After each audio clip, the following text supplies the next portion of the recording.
Sunset begin.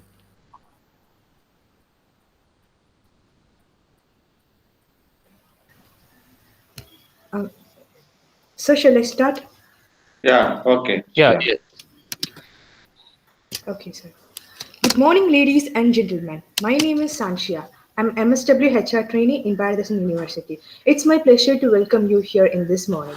If your heart is in your dream, no request is too extreme. Likewise, I appreciate each and every one of you that you are taking of your time to join us with us in the session 3 webinar on the topic of HR facilitator for digital transformation. Like our Pavindra Bharata said, அறிவே அனைத்திலும் சிறந்தது மனம் அதற்கு அடங்கி நடந்தால் வாழ்வு சிறந்து விளங்கும் and புதியதோர் உதயர் செய்வோம். Let's get some time to learn something better. Now it's time for a welcome address.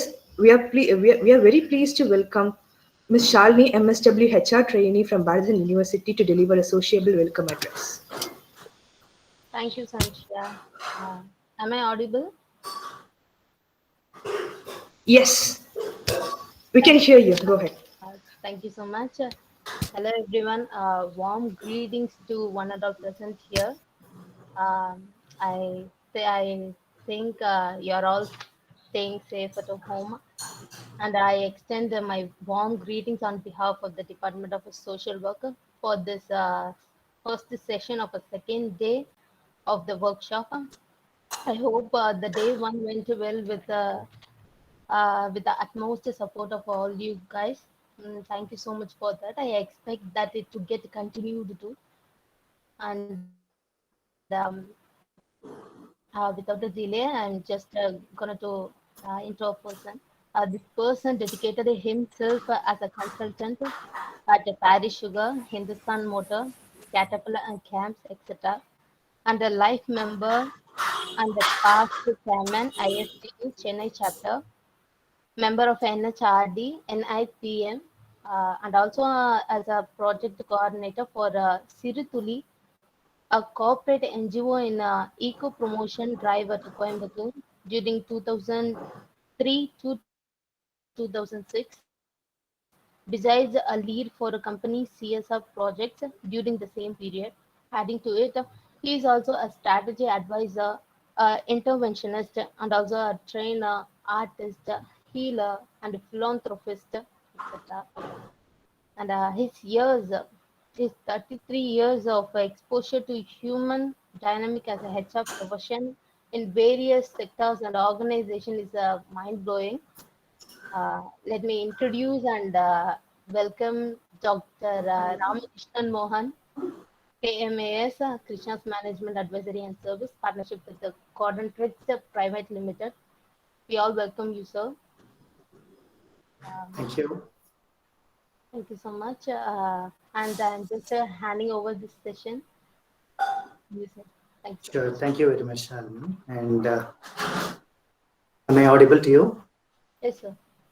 Okay. Respected Vice Chancellor of Bharathasan University, Dr. Mangleshwaran, Professor and Head, MSW, faculty members of MSW, students, and my dear viewers, a very good morning to you, and welcome to this second day session. Actually, the title is like this. It is HR, which is supposed to be the facilitator for digital transformation. So HR is supposed to play the role of a facilitator. So even before this pandemic, at least about 10 years from now, going backwards, I was just thinking about my own experiences with various organizations as listed. We were handling issues manually, that is physically, but at the same time, the digital transformation was happening in parallel. So we thought we should also adapt ourselves to the technology changes and try to work smarter. So we started doing that. So here in this particular session, I wanted to tell you, the students, that HR need to be proactive in picking up the threads whatever could happen in the outside world, in the business world, in the service world, with respect to technology, we need to adapt it in HR practices as well. If we are able to do that, I mean, we have to do that as one. And second, if we are able to do it faster, nothing like that. So we need to win in this competitive world. It's a VUCA world, as you all know. So much of volatility is there, ambiguity is there, complex. We are not able to understand. We are not able to even foresee as to what is going to happen in the next, why not just about a few weeks also from now, what is going to happen, we don't know. Such is the situation of the pandemic today. But forget about the pandemic situation. Even otherwise, the business itself was like that and is like that and is going to be like that. It's a dog-eating dog competition. And today there is a heavy competition, as you would be seeing from various news bulletins, to sell the vaccine. So that itself has become a business. So once all this pandemic galatas are all going to be over, we are going to get back to business. And once the business is on, again, the same kind of a competition is going to be there. So wherever you are placed, wherever you're going to be placed, whether in an NGO, whether in an organized sector or in a startup or in MSMEs, wherever you are, definitely there's going to be competition and you are supposed to fight for your organization, wherever you are. So technology has to be your friend. Digital transformation is happening, has been happening over the years, and today it is accelerating. So I had an opportunity to quickly go through the presentations of Dr. Karthikeyan and Mr. Amit also, and quite a good inputs they are given from their perspectives. And what I am trying to present today to you is my own experiences and how we as HR team were proactive in bringing about the digital transmission in our industries. So over to the presentation.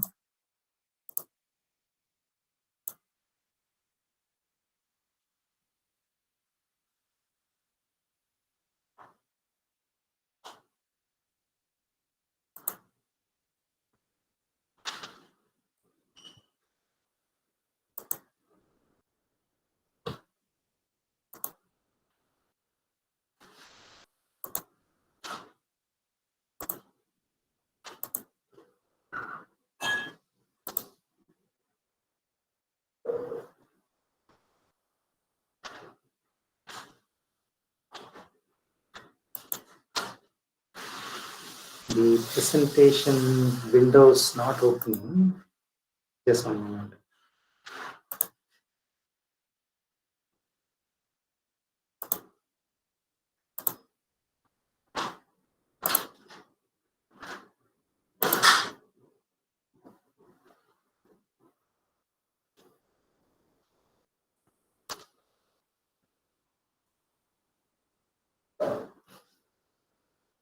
Dr. Mangleshwaran, my screen. Yes, sir. Yes, sir. You can Yes. minimize it and open your folder, sir. Okay. As if you are opening your laptop. Yeah. Now you can. Yeah. No, actually. Yeah. Is it visible Yeah, yes, now? sir. Yes, sir. Yeah, yes, sir. It's visible, sir. Make it the full screen, sir. Will do. Okay. Now it's fine, sir. Wonderful. Yeah. Okay. Thank you for that support. And like I was saying, in the digital era, the driving force of change is digitalization. And where HRV guys need to be the facilitator of the change. Now, as I was saying, the transformation is accelerating today, more because of pandemic in these last 2 years, and it is going to further accelerate also.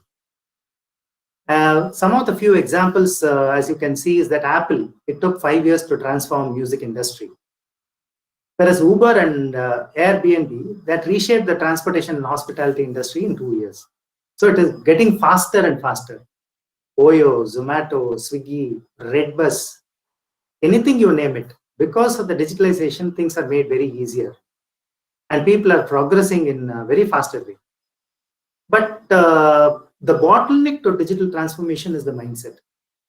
Even if you look at an advertisement, sometime back, I think it is in Airtel, there will be a conversation between the father and the son.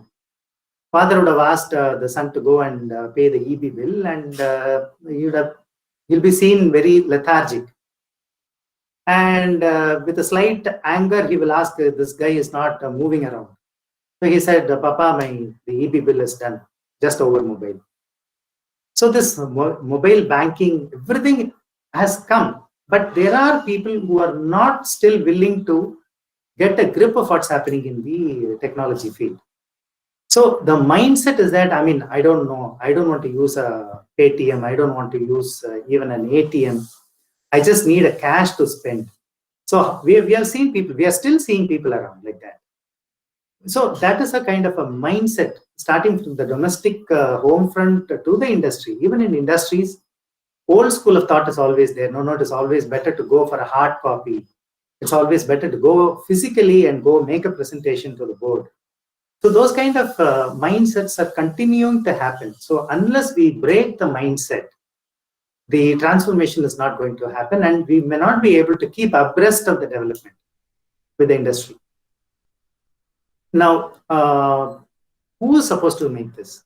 Definitely the CEO or the managing director or the chairman is supposed to drive the change. But the facilitator should always be HR, because HR is common to every department. People might be working in silos. I am R&D, I am production, I am sales and marketing, I am supply chain.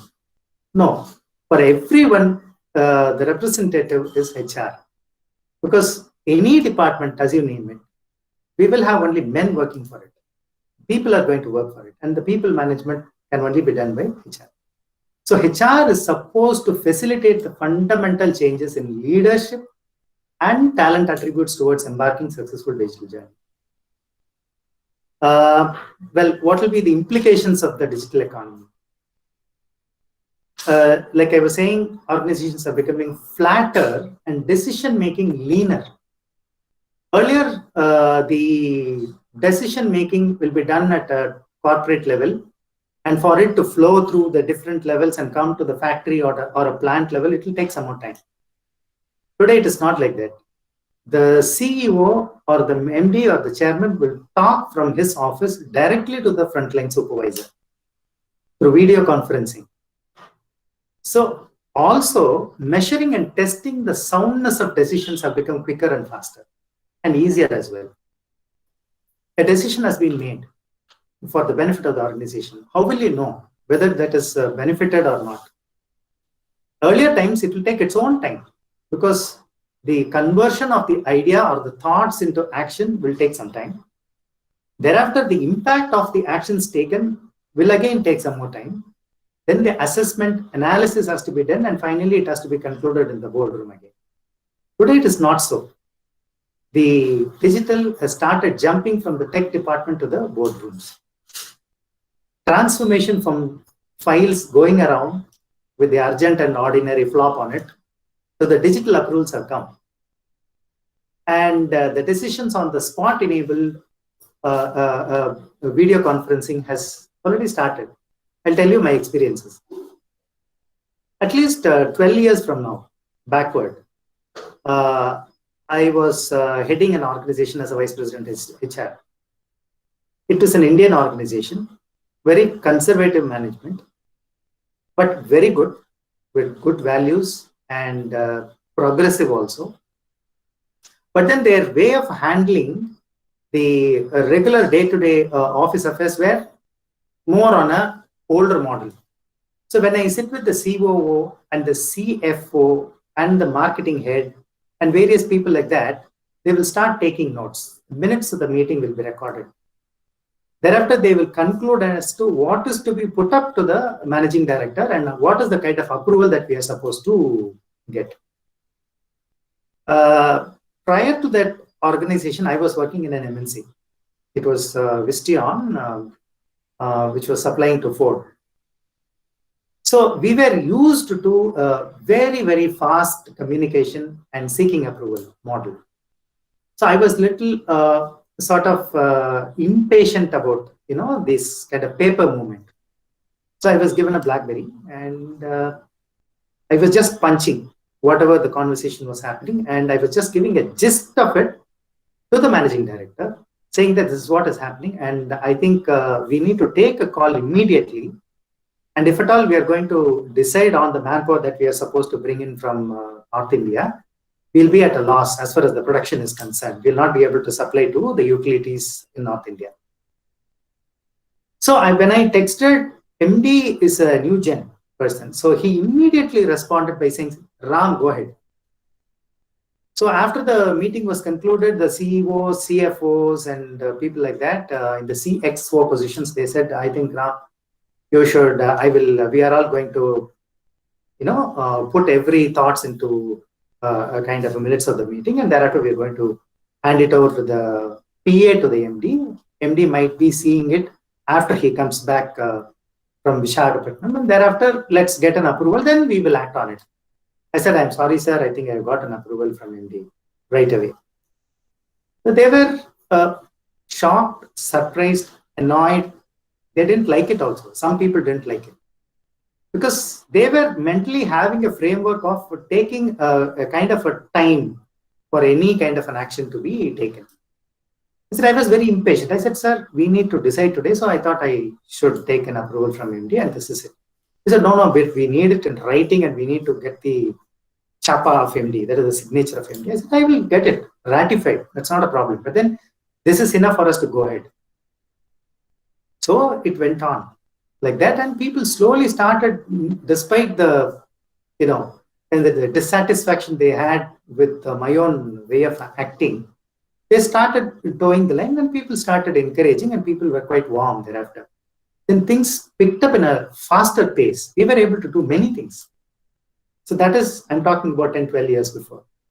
Just about 2-3 years before, when I was working with a PVC manufacturing company, the head office is in Cathedral Road, Chennai, and the plants, the main manufacturing plants, were in Mettur, Salem.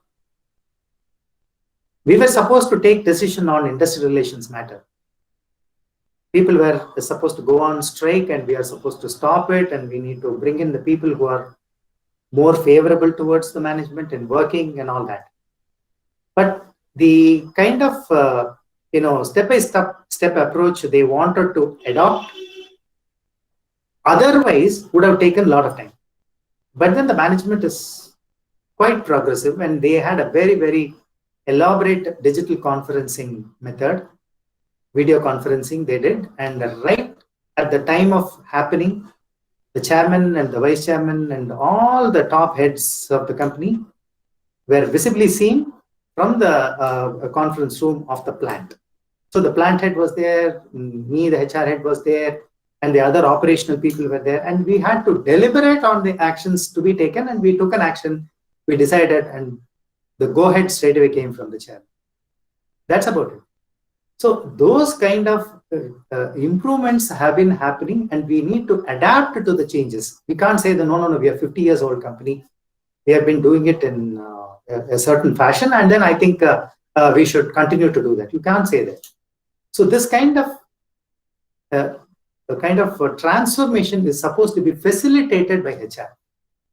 So this mobility and flexibility are crucial for employees to remain relevant in the digital economy. If we are going to be outdated, definitely we will not be able to shine in the organization. One, for the organization, we are not doing justice, and two, for our own career, it is injustice. I think Deloitte study, yesterday Amit Badkas was referring to this study.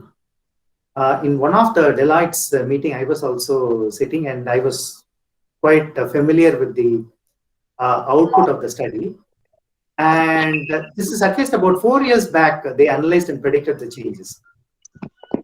So I'm just repeating what Amit was saying. While technology advancement started coming in from the year 2000, the individuals adapted it only 10 years later. That is somewhere in 2010. And most of the business houses got into the technology only from 2015, as I was saying. in an organization where I was working, that's an Indian organization, it took time for it to keep pace with the technology improvement. The public policy, what Deloitte was referring to, is the government's outlook on the technology adaptation. It is still fumbling to get into the technology, is something that was talked about in the Deloitte study. But today we are seeing a sea of change. The e-governance is picking up like anything, and we are able to pay our taxes online by sitting here. Okay, then to start with that, and to get into a banking. In fact, I was working in a microfinance organization where I came to know that at least about 24% of Indians were not, they were unbanked. They were not even aware of the system called banking. So because of this, the digital adaptation by the government of India, we are able to cover most of the people who were not exposed to the banking sector and the banking practices, obtaining loans, repayments, small loans, business loans, all these things they were not aware. Today, the insurance is going through that, and the direct benefits transfer is also happening. So things are happening. It can happen better, but then it is not that very bad today. So thanks to this digital era, we are also picking up in all the fields. Well, the technology enabled remote working. Because of the technology, we started working from remote, working from home, working even away from the corporate office. In the field, we continue to work through mobile, through laptops. We join the con calls, and then we continue to work. So how effective is this? Again, the Deloitte was talking about the three pillars. One is the business, second is the technology, and the place of work. Technology improves, continues to improve. Business also continues to improve. Whereas the location of work, if we are supposed to put every employee of an organization into one compound, well, that was okay in the yesteryears. Today, it need not be so. So the place of working can be remote. So there are now different kind of positions that are coming. An employee need not be a permanent employee of an organization. He can sit on the fence. He can work for this company and also to the other company. There are piecemeal works, turnkey projects, turnkey basis work can be undertaken, all because of the digital transformation. So HR need to understand about the kind of talents that are available, competencies that are available in the market. If we are not able to hire them, to for the organization, we can on a full-time basis, because they might be very costly, expensive. You can hire them on a part-time basis, on a project basis, and thereafter get things done also. So we need to work on different models. So this is enabled by the digital technology today. So Amit was talking, and Dr. Karthikeyan was talking about the hybrid workplace. Yes, sometimes we need to come together, sit together, discuss together, and thereafter we need to go back and work from remote. So this is promoting the gig economy, and the gig working has already started working. 2025, it is going to be 65%. 65% of the employment or the jobs are going to be gig-based. And thanks to this pandemic, it's going to be faster. I don't think we're going to wait until 2025. And I don't think we're going to be restricted with only 65. Might even go up to 70, 75% also. Who knows? So the HR's role in bringing in the effectiveness is the biggest challenge. How to bring in the best out of this remote working, out of this digital technology. The speakers were talking about the difficulty in drawing the attention of the employees who are working away. That is from remote working from home. That's a challenge by itself. Working from home is a challenge. I'm not saying it is that easy. There could be some flexibilities, but then it is very difficult because the expectation and the demand on the employee is very high. Whereas his constraints at home or in a place where he is not working in the office, will be quite huge also. So HR need to appreciate the difficulties of the employee who are working remotely, and thereafter need to support them to facilitate them to give a kind of an effective outcome. Next 1 year, or it might even be more, we are going to witness this hybrid working. On and off, employees need to be laid off on quarantine, because I keep hearing from my own team, ex-team members who are working in different companies, auto sectors and other sectors also. Sir, the very good people are with us, but only problem is that if one of the team members catch up COVID, the rest of the team members need to be quarantined. So we need to switch to the remote operating model. Thereafter, once the quarantine period is over, thereafter we need to bring them together and start into the regular physical working model. That's a big challenge, but then the seamless transition from physical to digital has to be brought in by HR. You need to be innovative. You need to be creative in doing that. That is very, very important. Well, let me share my own experiences, as I was telling you during my initial introduction. These experiences could be some learning lessons for you also. It is an insulator manufacturing company where I was working. We had to bring in the ITI apprentices, but these ITI apprentices are supposed to have their regular instruction classes in the ITI itself. After that, they are supposed to come and work in the field. Unfortunately, the ceramic trade was not there in ITI Chennai. So the ITI Chennai requested the organization to go ahead with a kind of a learning model inbuilt in the organization. So their instructors will come to the organization. They will bring the theory aspect, but we will run the practical sides. So we developed a computer-based learning model. We wanted to present it to the ITA as an offering from the corporate, as a CSR activity. We wanted to do that. I thought might as well we use it for our own employees, because the old employees who were working in hot press, they were not willing to come to the assembly side. They were not willing to go into the kiln. So there were constraints. We had to de-bottleneck the kind of this rigid model. So people need to be educated about the different working models in different departments. So we use the same CBT model to all the employees. It's a kind of online learning. We made it possible. And every department started learning the functions of the other departments. So we had 2-3 facilities, not only in Chennai, but also in Visakhapatnam. We also had in Bangalore. So every employee were able to go through this computer-based learning, go through the questionnaire, answer to it, so that we also come to know whether these people have picked up the information rightly. So it's a kind of a training platform that was parallelly brought in, which otherwise would have served only the purpose of ITA.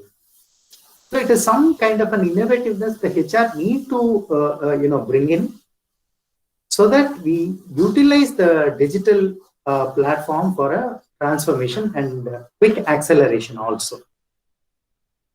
And doctor was talking about the Gallup survey, the employee satisfaction survey, for the employee engagement. So this we tried to conduct in 2 organizations, and it came out very successfully. See, normally the employee satisfaction survey is conducted to find out as to how is their satisfaction level with respect to their workplace, with respect to their team members, with respect to the organization's facilities that are being extended to them, with respect to their heads of the departments, with respect to the appraisal that is being done, whether it is being done very genuinely.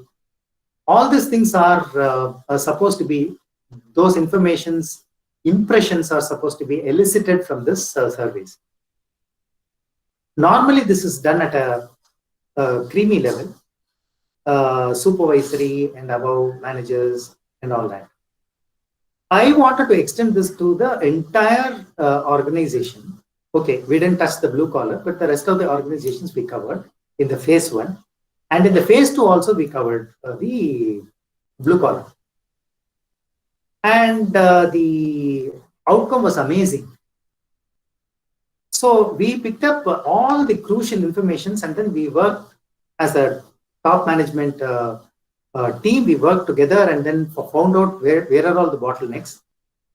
We need to find out if it is a HOD related issue, talk to them, identify to them as to how you can, I mean, that particular gentleman can ease out his interaction with with his own team members, how to take grip of the situation, how to be a mentor, how to be a coach to the team members, instead of simply asking them to get things done. So this is something that came out very successfully.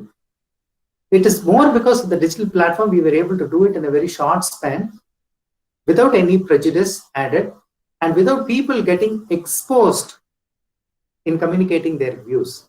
That is very important. In case if it is going to be a hard copy, everyone will come to know as to who has rated his HOD or rated the organization as good, bad, moderate, etc., etc. So all HR need to utilize all these opportunities to conduct a survey, a dipstick survey, small surveys also we can conduct. It need not be once in a year or twice a year or whatever it is. You can even do quickly conduct a survey on a new product development or a new service that is, announced to the general public. So all these things you can quickly do a kind of a dipstick survey and find out the pulse of the people we can understand. We can utilize the digital platform. So again, in an AutoComp, this is in an AutoComp company. I'm also talking about this Gallup survey conducted in a very discreet fashion in a digital platform in a very conservative organization where some set of people were continuing to be in the organization since time immemorial. They continue to be in the organization for about 20 years, 30 years. Even some people were continuing to be, working beyond their retirement period as consultants and advisors and all that. This particular survey exposed to them that they were not confident to move out of the organization. It's a kind of a comfort zone. They're not willing to pick up new skills. They're not willing to get into a market where they are supposed to face the challenges. So the efficiency of the so-called loyalists were exposed. So unless we HR guys get into an action where, especially in a digital platform where there is an online facility that is possible, we should get into such kind of actions to find out the efficacy of the human resources that are available. And the speakers talked about the transition from a manual work to a digital work, reducing the laborious work of the time office to the payroll and all that. Today, every organization, including small and medium scale organization, has got a HRMIS, Management Information System, is available. And that is, so what we did in an organization, which is an auto ancillary company, we integrated multiple modules. It is not just attendance recording to payroll and Form 16 generation in the IT, but also we had training need requirement module, training conduct of the training module, then the cost benefit analysis of the training, and thereafter integrating the whole thing into their personal file, integrating the performance management system, integrating the employee kiosk where people can go inside and find out as to what is my training plan for this year. So all this were brought into one package. And Amit yesterday was saying that the Indian made softwares are proving to be cost effective. So this is one classical example. In fact, we bought this for just about 9 lakhs. I'm talking about 15 years back. For just 9 lakhs, the complete integration of all modules of human resource function, all the transactional issues and the developmental issues were brought under one umbrella. Otherwise, at the same time, SAP was introduced, the ERP. That was costing $1,200 per employee. I'll tell you, the number of people in that particular organization was 6,000 people at that point in time. You just multiply and see what would have been the kind of cost implication to the organization if we had gone through the SAP. So this is an Indianized version. We could do the entire activity digitally, and we were able to be very successful. Of course, we did a lot of customization to bring in a kind of an efficient system, but then that's okay. It's still working in the organization. Some more examples is, I was working in a milk producer company that had both procurement as well as sales. It's a fast-moving consumer good category and retail as well. I was also working in an MFIN company that I was telling you, the microfinance industry, where the loans are supposed to be distributed to the clients, to the general public. So both the companies had some similarities. Like the employee spread was like up to Maharashtra. Every state it had people. It had branch managers, accountants, and the sales people, the procurement executives, everyone there. I'm not talking about the milk processing unit as such. That can be categorized as an industry per se. Whereas these kind of procurement and sales are all over India, at least half of India. So to connect with them, it was a big challenge. That's okay, we can get the attendance, but how are you supposed to get them inducted, onboarded? Because the recruitment would be happening in somewhere in Sholapur, somewhere in Shimoga, somewhere in Cochin, or near Ernakulam or Kottayam, or down south in Tirunelveli. So these recruitment, we cannot expect these people to all come to the head office in Chennai, assemble in one place in one conference room, and some HR head and the operation head will come and talk about the company, the rules and regulations, their own admin facilities, thereafter their objectives, how are they supposed to deliver, etc., etc. All these things are not possible. So we had to develop a digital platform. So once the recruitment is done at the unit level, even 4 or 5 people, they will be assembled, and those people will be given all the kind of induction and onboarding. So every address proof and their age proof, their previous company details, education proof, everything will be digitally transmitted. And we had a digital repository. Every document is in that digital repository. We don't have to have files piling up. So that was completely done away. Not only that, we also wanted to use that platform as a learning management system. So whenever a new product is introduced, or whenever there is a process failure, let's say in a milk industry, sometimes what happens is caustic soda is used to clean the silos. You would have seen that, ever silver barrels standing erect in the milk producing units. So that need to be periodically washed with caustic soda, flushed it out before the new milk is entered into. In case if the operating guy makes a mistake of opening a different valve, the caustic soda exit would not have happened completely. Some residues would have stayed back in the silo. The fresh milk would have got into it. It's tens and thousands of liters. Everything will go for a waste.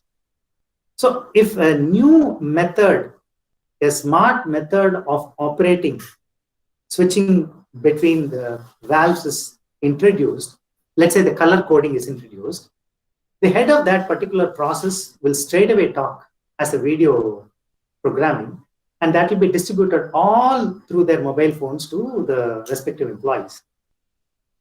People will be in different locations. Those people are supposed to look into the video, listen to their head of the department speaking about it, confirm it for having understood that, and confirm it to follow it in future.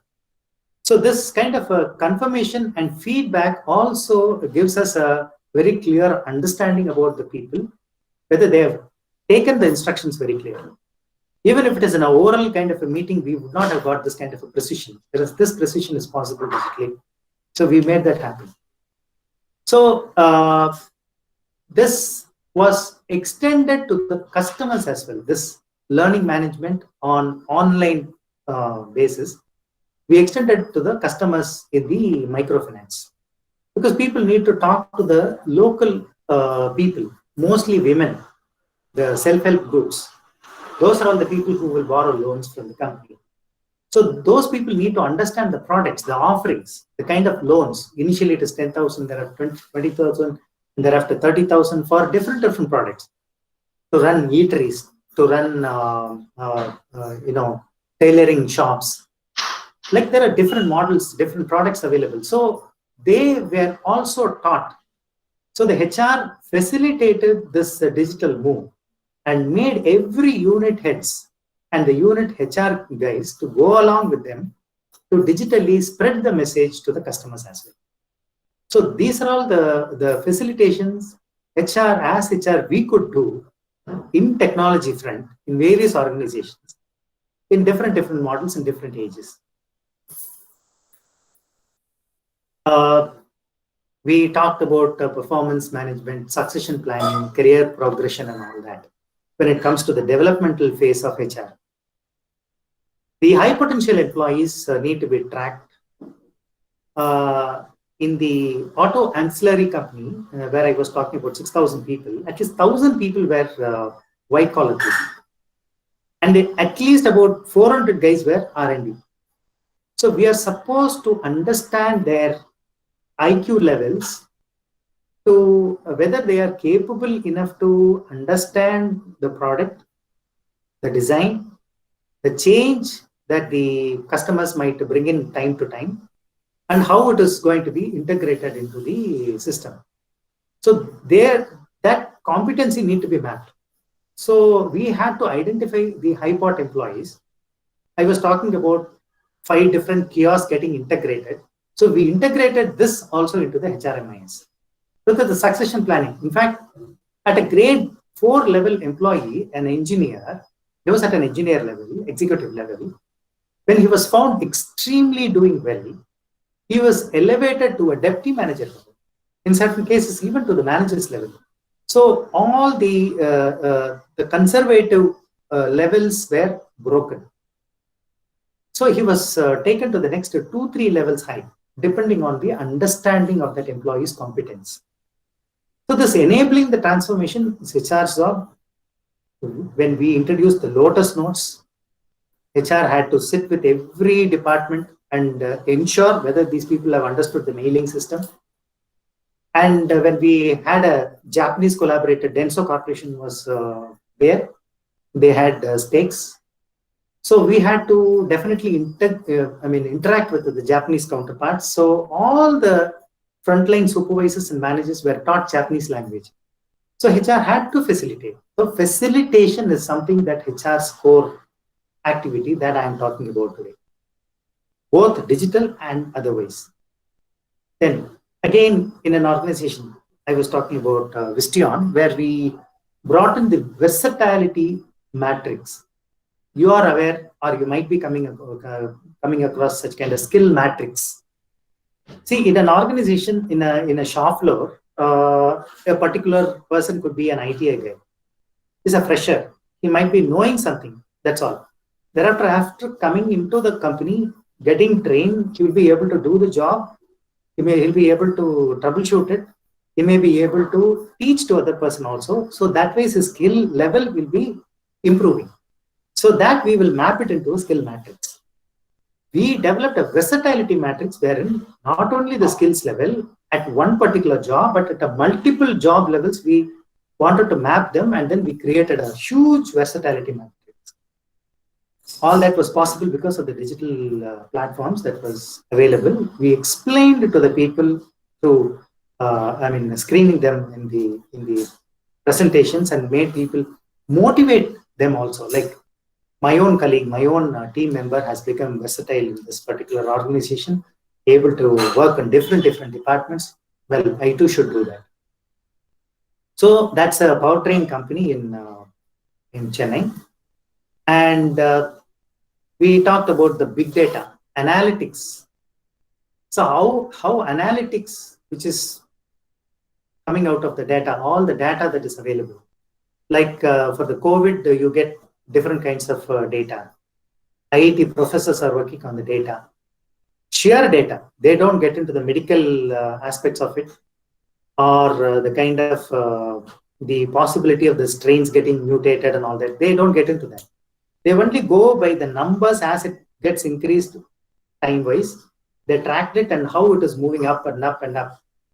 And they are now projecting that in another few days it will come down, purely based on the data. How effective this is a matter of study. What I am trying to say is that the data need to be integrated with the field realities as well. So we use this analytics in controlling and reducing the 25% attrition in milk procurement. So this organization had about 9,000, close to 10,000 people working, and easily about 2,500 people will get relieved in a year at an average. So the HR department is supposed to bring in at least 30% of new people into the organization. So look at the kind of challenge. So it's kind of a mill. It's kind of a machine that is supposed to be working on a day 24 hours basis. Identify, pick up people from the field, do some kind of a head hunting also. So this, the run of a mill was a difficult task for us. So we had to do a kind of analysis with the data, which area, why such attrition is happening, and how this attrition can be controlled. So this is done, and it was very helpful, and we were able to reduce the the attrition there. This also helped in the critical industrial relation situation in an insulator manufacturing company. See, people have a tendency to group together as a department. We say, no, we will not participate in this strike. Another group will say, no, we will participate in the strike. Some group will be very, very loyal in a particular department. This kind of a grouping could also happen because of their community. They're living together in the same place in a quarters, because of some kind of faith-based attachments, or because of the same period, recruitment, many factors. So we tried to map all those based on the data available with us, understood the industrial relations scenario prevailing at that point in time. We declogged them, mixed it, and tried to put in our own people. We planted people in the critical areas where people might go in for an anti-management activity. So diffused the whole situation using analytics. So HR is supposed to make lots of inroads using the digital technology, whether it is industrial relations, whether it is sheer administrative work, transactional activities like payroll processing or attendance recording, whatever it is, to the development, whether it is assessment development or training need identification or conduct of training, as I was talking to you, the LMS platform and all that. While pre-programmed study materials are uploaded in the learning management portals, HR may encourage the management to upload short videos to the leadership team. That is also possible. In fact, it was happening in Vistion. Vistion Hub was there. We used to get regular notifications about the global scenario as to wherever our functional heads were sitting. One might be sitting in Detroit, the another in Shanghai. So these people will talk about what's happening in the organization, how the leadership change is happening, and many things they will keep talking. So that will be a good motivation and a feel-good factor also for the employee. So that can also happen digitally. HR need to facilitate that. Well, it can further facilitate employee performance management with finding the right profile of the employee to be recruited, then track them throughout their career. I used to share my thoughts with my own friends and colleagues, even Dr. Karthikeyan also. Like he's HATS person. I did the Thomas profiling. So when you are able to profile a candidate, you will know as to how much fit he is for that particular job. Let's say he's a marketing guy we have selected, and he is almost 70% ready for the job, and 30% there is a development need is there. So after that recruitment, this profiling can continue to be in his file. And HR need to work on the kind of training that he is supposed to be exposed and the kind of projects that he is supposed to be exposed to. So this tracking can happen continuously throughout his life cycle, employee's life cycle. So if it is integrated into training, performance management, succession planning, and all that, I think the profiling, personal profile analysis will definitely help. So assessment and development as well. We used to conduct the assessment and development centers to understand whether the people are ready for the next level.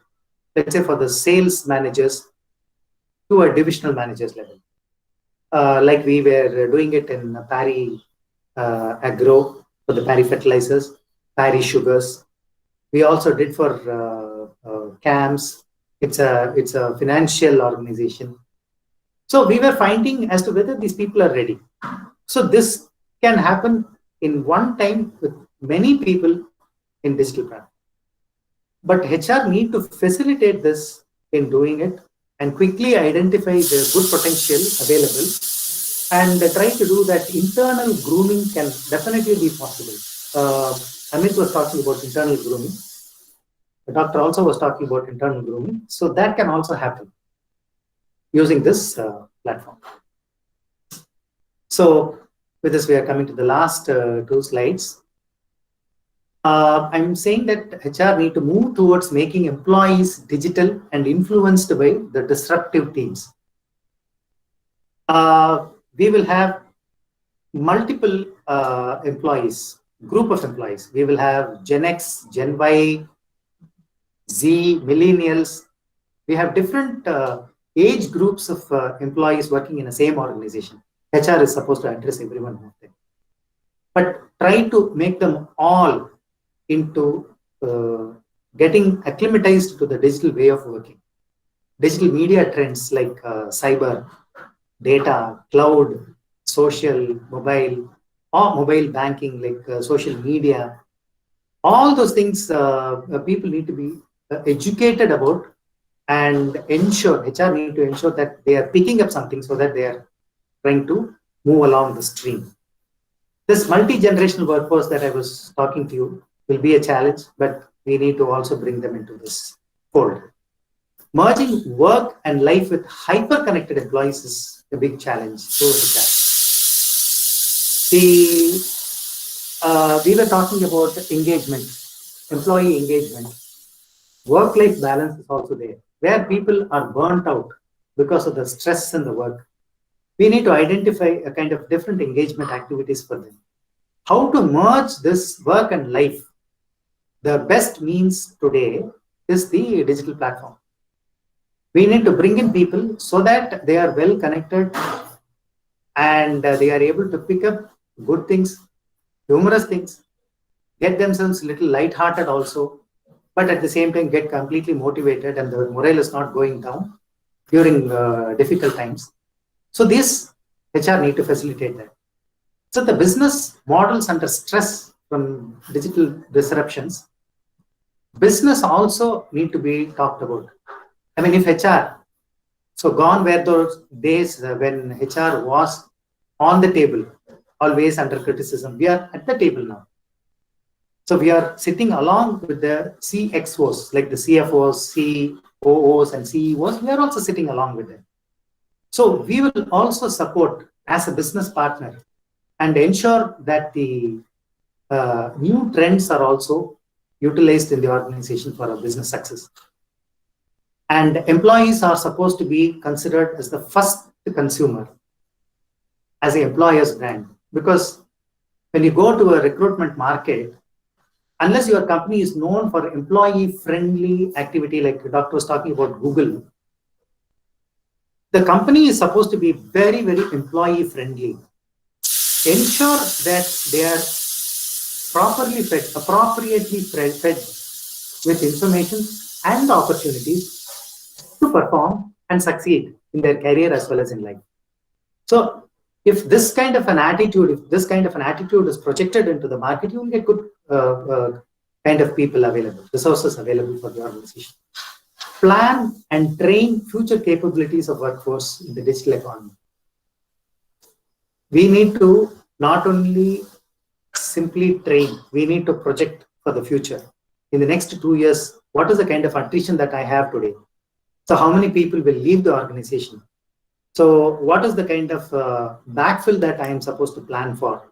All these things we need to work in advance, plan for it, train the existing people, bring in the new people as well, put them all together and ensure that the organization is moving forward. This is the digital economy. And these three main areas are restructuring the organization, that is aligning the process, people and technology, embracing the digital talent life cycle, like I was saying, the filling in the gap between the current and future competencies, then empowering the digital leadership, equip the leaders as well, because people might have recollect the first slide. Even the leadership will have hesitancy. They may have some inhibitions in getting into the current trend. So equip the leaders with adequate capabilities, engage and communicate with key stakeholders in deciding, designing, and delivering the digital organization. Well, I just picked up this from internet. This Dave Ulrich, he's the guru of management and more specifically HR. He says these are all the 6 important roles. You can also Google and find out the expansion of it. It is self-explanatory. You should be a strategic positioner, work with the organization in the business front, ensure that the targets, corporate targets are achieved, strategically how to achieve, how to make people work towards the corporate goals. So how to position the existing human resources to align themselves to the corporate goals. Then credible activist. He can't just be, kind of sit back and talk about it. He need to be very, very active, make people also active, capability builder, train them, make them completely performance ready, and being a change agent. In fact, we had a title in Precall, which is an ancillary, auto ancillary company. We picked up people who are termed as change agent. These people are change agents because they are not only doing their own job, but they are also enabling change in the organization by teaching them, guiding them, the buddy system that we were talking about, help the newcomers, help the people who have been transferred from one department to the another department. So all these things is a change agent's job. Then the human resource integrator. We talked about integration, how to integrate the talents, the competencies, technology, everything together. Then the technology advocate. We need to advocate the new technology. Whatever is coming in, we need to advocate. So you can go into Google and find out about the explanations to that, and which will be a good reading material for you. And with that, I come to the conclusion. The synopsis is simple. We are supposed to lead the change. We are not just one other department in an organization. We are supposed to lead the change. Translate the strategic objectives into competencies. The objectives could be a new product rollout in a very tough condition like today what we are facing, or a completely new process. So what are all the competencies available in our organization and how to improve their competencies and align with the new objectives? This is the HR story. This is constantly revived. It's a changing world. It's a VUCA world. Continuously it is changing. So you need to keep changing. You cannot say that in the annual business plan, I presented something and that's all. My work is over. No. You need to review it again and again and keep up with the business challenges and the market trends. So thank you very much for the opportunity. We're open for questions, please.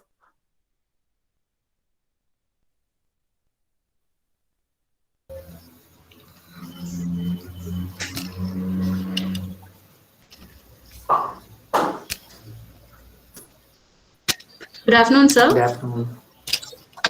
I'm Sivagami Rajesh from Mount Carmel College, Yes, Bangalore. please. I just have a couple of questions, sir. Thank you for the good presentation. That is one. And now, since you've spoken so much about digitalization, HR, and the transformative role, Yes.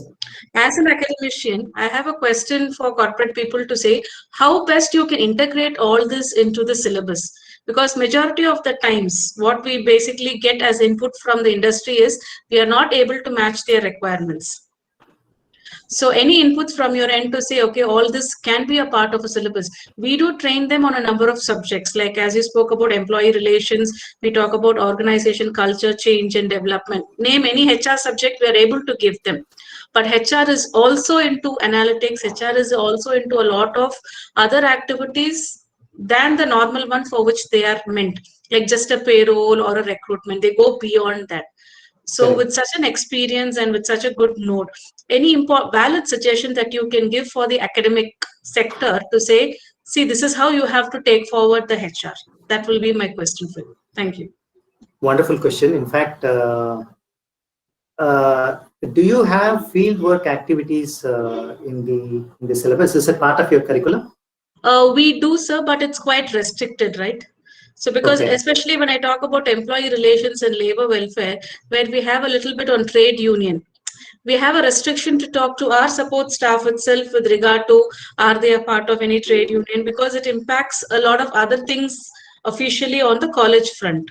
So we do have, but once again, it's restricted for various other reasons. Okay.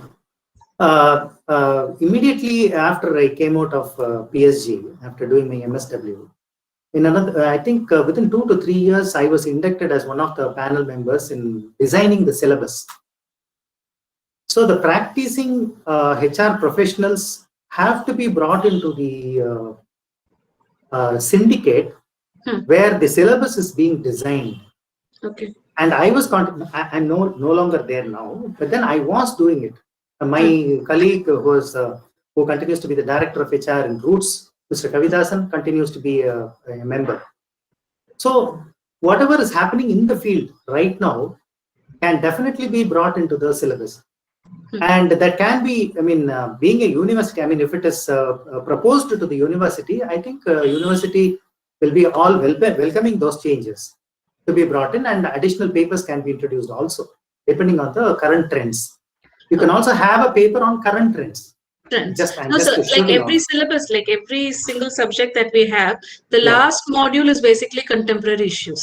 Wonderful. And one unique aspect about MCC, especially at the postgraduate level, exclusively with reference to MCOM, we have the industry experts coming. We have chartered accountants, company directors, lawyers coming in to teach.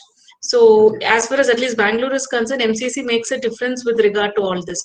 But one more thing that I would like to bring to the notice of so many other research scholars and students here is, how far are they taking up the responsibility, sir? Because parents also say, no, madam, this much is enough. I think my daughter should learn or my son should learn only this much. If not for the boys, at least for the girls, I'm sure they keep telling. But they should also understand when they are putting their words for a postgraduate program, it is more than an undergraduate. So they should not treat it as an extension of a UG program. They have to learn more of the application. So I request all students or research scholars here to take it up more application oriented, and the responsibility and accountability should also be fixed with the student and not always with the teachers, is what I humbly feel, sir. That is my wonderful, good point. And just quickly to compliment is that we had 2 days of field work in every week. And we were sent to all the industries, whether public sector, private sector, mills, hospitals, okay, and the block placement was in Ashok Leyland. In fact, I learned a lot from this field work and the project. The block placements. So that is a very good opportunity. Number one. Second is like you can build in the syllabus, like we were talking about the contemporary paper.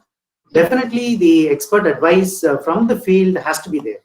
From different sectors, organization sectors and other service sectors we need to bring in, including IT, BPOs and IETS and all that. Okay, that would be a good one. Yeah, thank you, sir. Thank you. Thank you.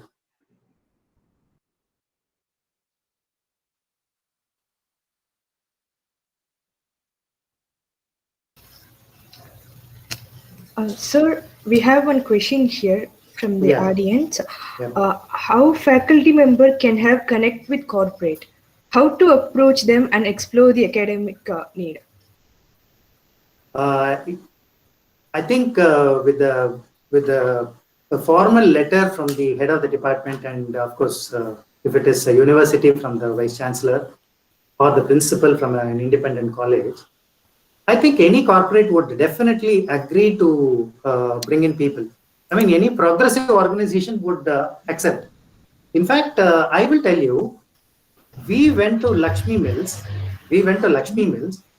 They picked up such students. I don't mind saying this. I don't think they will also mind me saying this. We were made to compile all the leave applications and sort it out based on whether it is health reasons or otherwise. Okay, a simple but laborious work in 1985. Okay, it was a laborious work. They did not have so many people in HR department. So we, as students from a college, we did that. And while doing that, we were also learning something. And in the process, at the end of the day, we also talked, we had a chit chat with the labor welfare officer and also the personnel manager, and picked up some information for us. If you do something, so the corporate companies will all be willing to pick up the students to do certain work, at the same time impart some knowledge as well. People will be ready. I'm definitely very sure about it. Okay, sir. Thank you, sir. And another question from Dr. M. Devendra. In a degree college, do we need literally maintain all documents required in hard copy or digital form? If so, any suggestion from higher educational institution? If you're talking about some statutory documents to be maintained, there are certain norms. Like for instance, if it is PF, they expect at least about 10 years document is required. Likewise, different things are there. But even the statutory compliances are now changing because of the new codes of wages. Also, many returns are going to get compressed into one form, and many registers are going to be done away with, and the digital presentation of proof is sufficient for the government to go ahead with their inspection. So maintenance of digital, when it comes to personal records and other things, your system should be robust enough to contain the employee information. If you're not able to retain it, it is better to have a hard copy.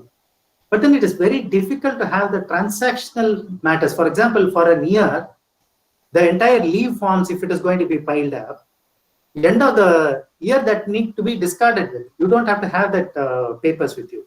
Today, that is no longer required.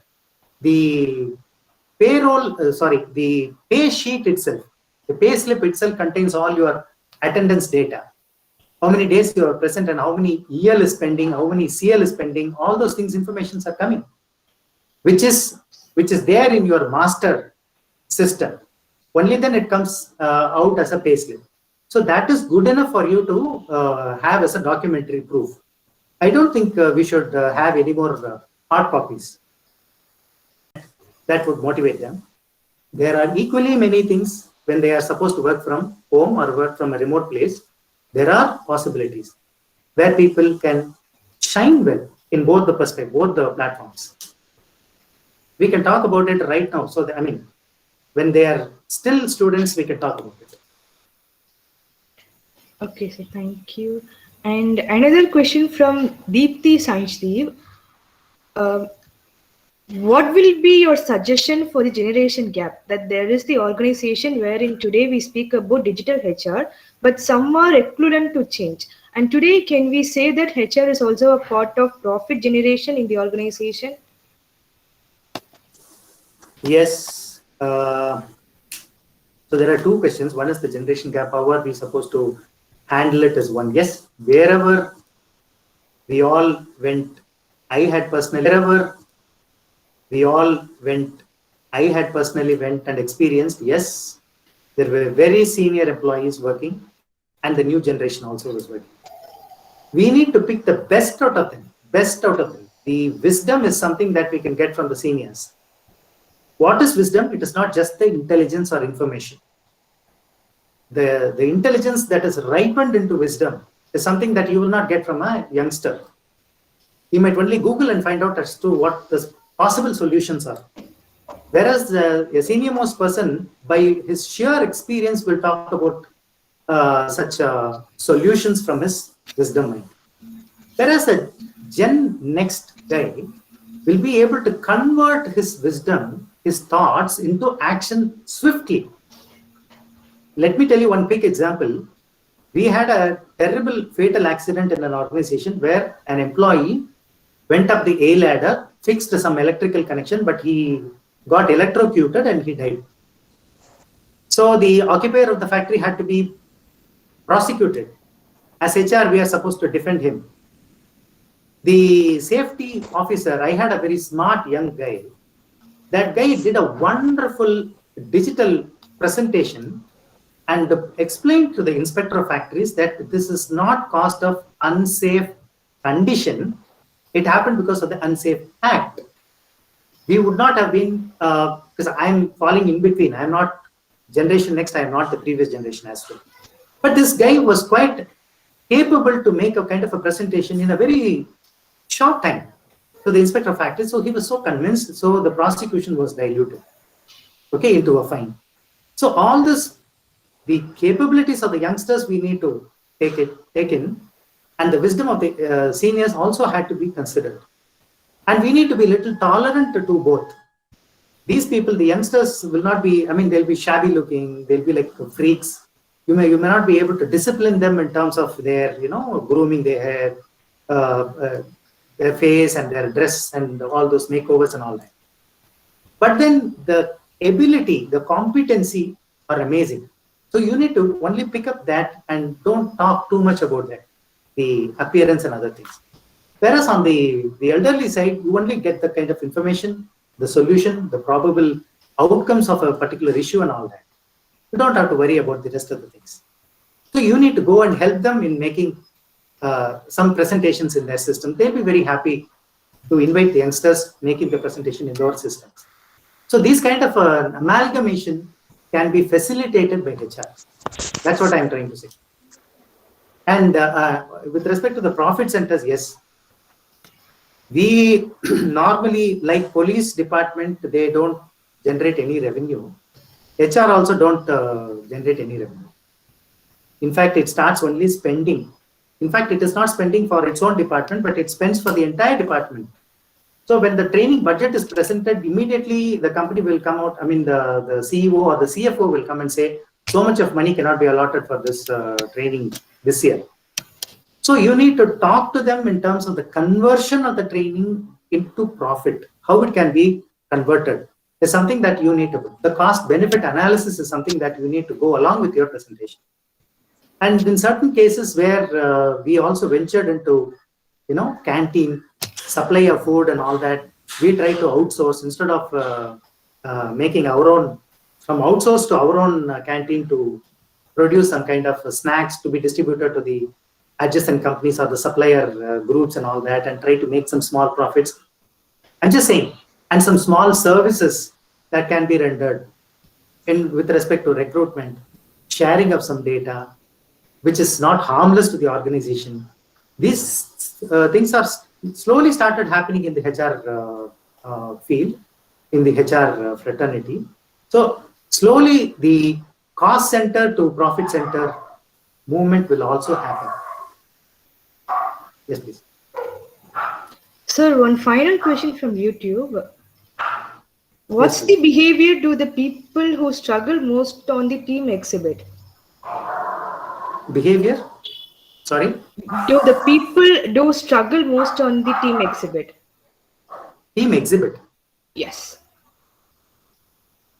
Not able to completely understand the question. I don't know if it can be elaborated. It's nice. Or as I understand, if it is a behavioral issue with respect to teamwork, I think yesterday Dr. Karthikeyan was talking about how the HRM started learning from law, that is the workplace law, to running the business, and thereafter from the people welfare to the economics, and thereafter they came down to psychology, we also need to understand the ego states of the people. We need to understand, if not to the extent of a student of Eric Berne or Edward de Bono, we need to understand the basics of the ego states. How people exchange, from what ego state, whether he's in a child ego state he's interacting, or is it a natural child or a adaptive child? Is he addressing to the other person in a parental ego state or to another child ego state? All this is a wonderful subject matter of psychology, but that can easily be applied to the team operations. In fact, we did this program in various companies, starting from, I was working in Tiruvallur Transport Corporation, and again in blast hole drilling rigs company, then the auto companies, auto ancillary companies. We conducted such a transaction analysis program to executives, to the training managers, to frontline managers, and also to the trade union leaders.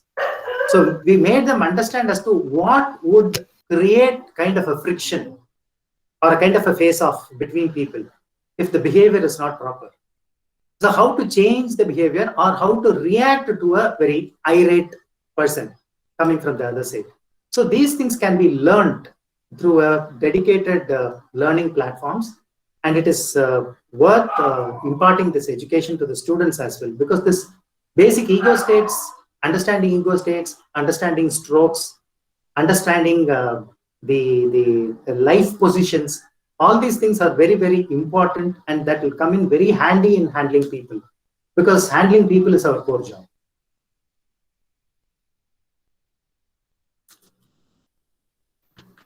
Okay, sir. Thank you so much for your stunning speech today.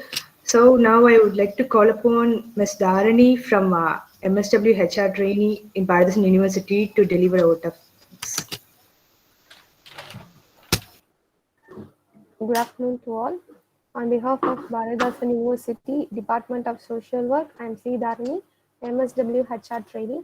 First of all, my sincere thanks to Almighty God for making this webinar a grand success.